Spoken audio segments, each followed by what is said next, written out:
2025 жылдың қыркүйек айы небәрі 20 жастағы қыз Астана әуежайында қолға түседі. Америка құрама штаттарынан келген жолаушының сөмкесінен атыс қаруына арналған оқ табылады. Осылайша заңсыздықтың жолы кесіледі. Оқ-дәріні қыз қайдан алған және оны қандай жаза күтіп тұр? Бұл жайлы заң алдында бағдарламасында.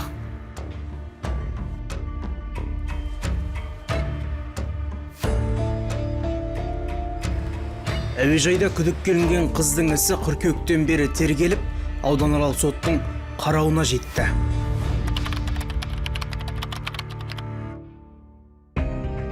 Мен сіздермен отыруларыңызды сұраймын. Судья да сотталушы мен қорғаушысы да осында, бірақ прокурор орны бос тұр. Мемлекеттік айыпталушы бұл процеске онлайн қосылып отыр.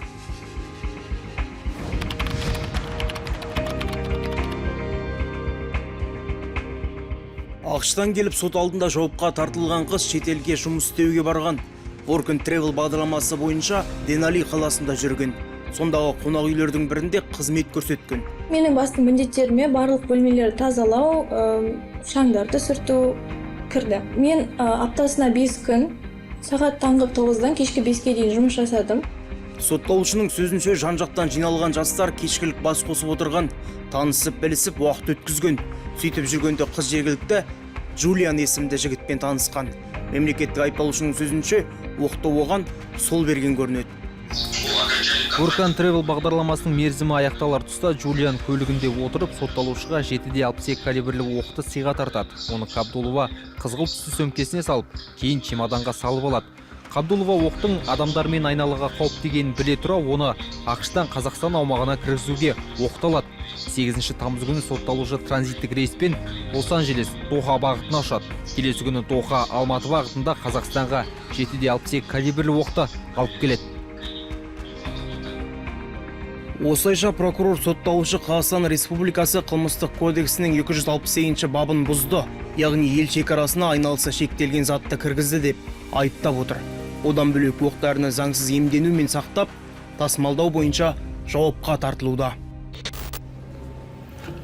Заңсыздық Алматыда емес, Астанада әшкере болды. Қазақстан шекарасына кірген қыз Алматыдан тікелей Атырауға ұшпақ болған. Бірақ ол кезде билет болмай Астанаға ұшып келген екен.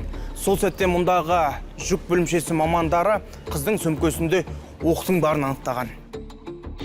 Мен Астанаға түскеннен кейін менде 14 сағат транзитный уақыт болды, күту уақыты болды. Сондықтан да мен тамақ ішу үшін аэропорттан кетіп қалдым. Сол кезде маған хабарласты. Сіздің чемоданыңызда патрон табылды деп. Мен сол кезде есіме түсті. Аэропортқа келдім де, досмотр өткізді. Шет ел мемлекетінен Алматыға ұшып келген кезде, Алматыда ұшқан кезде сізге хабарласқан жоқ па әуежайдан? Жоқ, ешкім хабарласпады. Сізге Алматыдан? Жоқ. Тек осы Астана қаласында анықталып тұр ғой сіздің патрон. Иә. Алматы әуежайында заңсыздыққа жол бергендер жауапкершілікке тартылды. Ал оқты шекарадан алып өтті деп айыпталған сотталушы өз кінәсін мойындап, шынайы өкінетінін айтты. Сіз сол жерде өзіңіз мойындадыңыз, өзіңізбен бірге келгенін, қарсылық көрсеткен жоқсыз. Иә. Қазір сіз оқисыз. Иә, оқимын. 2-ші курс студентімін, мамандығым автоматизация және управление. Қазіргі кезде өзіңіздің ісіңізге өкінесіз бе? Мойындайсыз ба? Өкінемін және мойындаймын. Жалпы сіздің түсінігіңіз болды ма? Сізге берген зат қауіпті оқ-дәрі екенін, Жоқ, мен патрон екенін сізге белгілі болды ма? Мен оны шын деп ойлаған жоқпын. Маған бергенде сувенир ретінде берді. Тек қана маған емес, сол жерде студенттердің көбіне берді. Сондықтан да мен ала салдым. Ойымда ештеңе болған жоқ. Білместік. Сотталушы қылмыс жасау ойында да болмағанын айтып отыр. Дегенмен дәлелдер оның жүгінен оқ табылғанын растайды.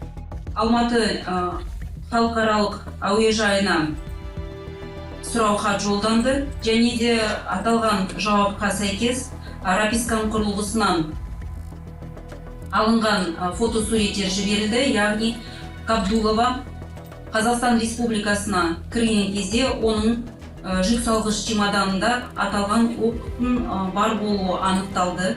Және де Алматы әуежайынан берілген жауапқа сәйкес сол кезде расписканың құрылғысына жауапты тұлға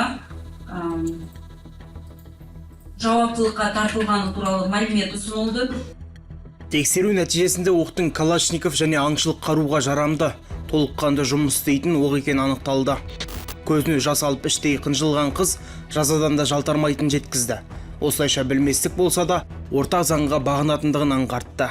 Соттан қандай жаза тағайындауды сұрайсыз? Айыппұл мөлшерінде, өйткені жаңа айтқанымда мен зарплата алғаным, соның жартысын ата-анама бердім де, жартысын өзімде сақтап қалдым. Мен соны осы күнге дейін құртпай сақтап жүрмін. Аталған баптың санкциясына сәйкес 5000 айлық есептік көрсеткішке дейін айыппұл түріндегі жаза көрсетілгенін түсінесіз бе? Иә.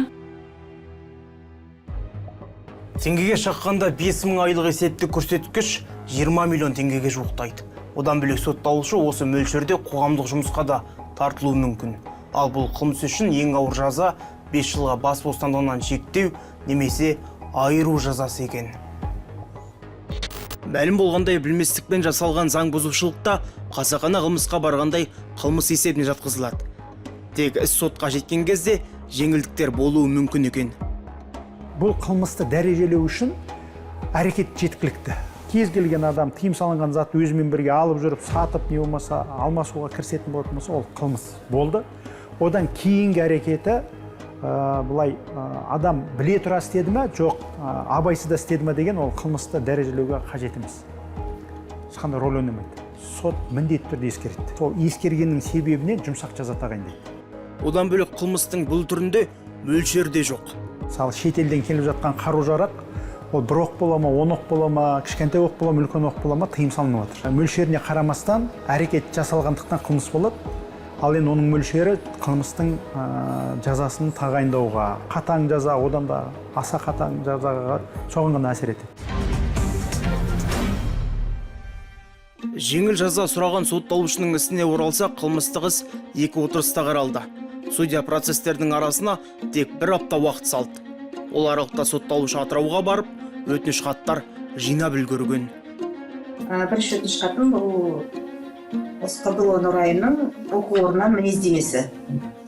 Сабақты өте үздік оқитындығы жөніндегі мәлімет. Және де биылғы жылдың ақылы оқуда оқығаннан кейін биылғы жылдың 500 мың теңгесінің төленгені жөніндегі мәлімет. Және де оқу орнынан анықтама. Осылай сотқа материалын тіркеліп сұраймын. Жар сөзде өксіп жылаған қыз кінәсін мойындайтынын қайталап айтты. Қорғаушысы болса, жазадан босатуды сұрады. Қазіргі айтылып отырған қызымыз бар жоғы 20 жасар. 286 баптың 1 бөлігі, 287 баптың 3 бөлігінде де екеуі орташа қылмыстық санаттағы дәрежедегі қылмыстар болып саналады. 65 бапқа сәйкес қылмыс алғаш рет жасалынып отыр. Шынайы өкінгендігін білдірсе, келтірілген зардап болмаса, 65 бабын пайдалана отырып жазадан босатуды және де өзі сұрап отырғанда ең төмен 41 бапқа сәйкес ең төмен айыппұл 200 айыптық көрсеткіштен басталады. Соны салуды сұраймын, құрметті сот. Прокурор айыппұл түріндегі жазамен келіспеді. Мемлекеттік айыптаушы бас бостандығынан шектеу түріндегі жазаны сұрады.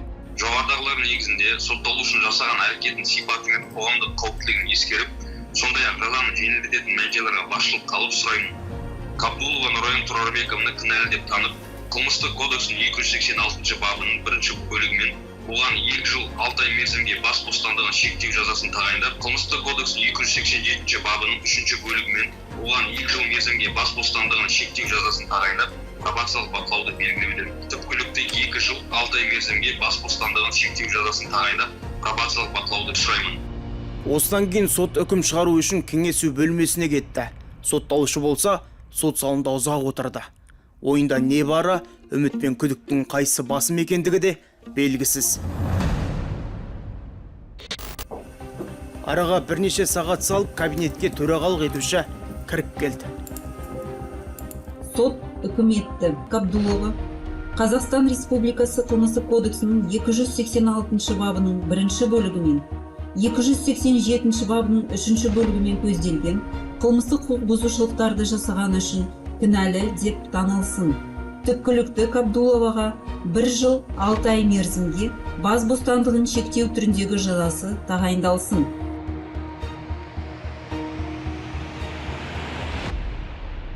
Жалпы биыл маусым айына дейін заңсыз қару-жарақ пен оқ-дәрі, жарылғыш заттарды иемденіп сақтау, тасымалдау бойынша 322 адам істі болған. Оның 100-ден астамына айыппұл салынған. Тағы 114 адам бас бостандығынан шектелген. Ал бас бостандығынан айырылғандардың саны 20-ға жуықтайды екен. Яғни бұл бап бойынша бас бостандығынан шектеу жазасы көп қолданылады. Бас бостандығын шектеу жазасын өтеп жатқан сотталғандардың жазасы қатаңдауы мүмкін. Пробация қызметінде есепте тұрған сотталған, сотпен жүктелген міндеттемелерді орындамайтын болса, пробациялық бақылауды бұзатын болса, немесе қоғамдық тәртіпті бұзу арқылы әкімшілік жазаға тартылатын болса, сол сияқты қайталама қылмыстық жазаға тартылатын болса, жазасы қатаңдалып, жаңағы бас бостандығын шектеу жазасы бас бостандығынан айыру жазасына ауыстырылуы мүмкін. Бүгінгі таңда республика бойынша пробация қызметінің есептерінде 25 мыңға жуық адам есепте тұр. 20 жастағы қыздың ісі қаралған 2-286 бапқа келер болсақ, жарты жыл ішінде қару-жарақ, оқ-дәрі, жарылғыш заттарды елге кіргізу бойынша 93 адам ұсталды. Олардың да 60%-дан астамына айыппұл түріндегі жаза қолданылған. Ең ауыр жаза ретінде 3 адам 15 жылдан 20 жылға бас бостандығынан айырылыпты.